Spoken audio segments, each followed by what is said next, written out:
Mga classmate, mga adlaw. Welcome to my vlog, John Carpinterong Bisaya. Padayon na pagbisa mo si kantor nga project mga classmate. Among ginatrabaho karon kini mga poste.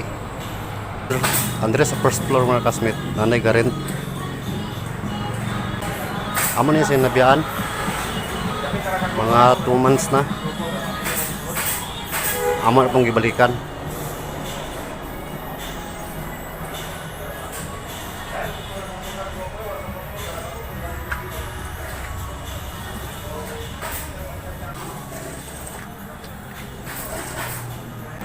Amo nang nabarog ang mga poste pero kulang pa.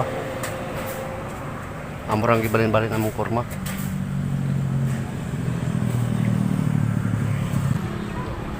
Kung magtaod tag mga dawel mga classmate diri sa poste, ato gyud siguroon nga isibog isa sa tulo ka layer.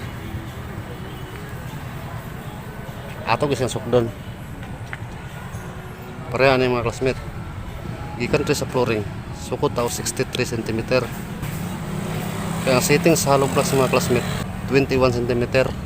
Kaya para atong dawel mga classmate, igog siya sa atong horizontal dire.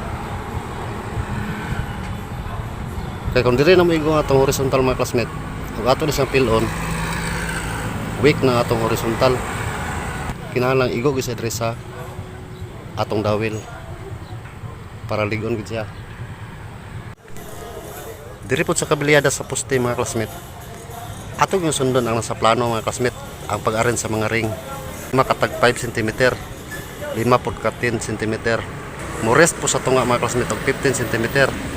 Leg na po sa ibabaw mga classmate, diya ilalom sa beam. Naog na po og 5 cm.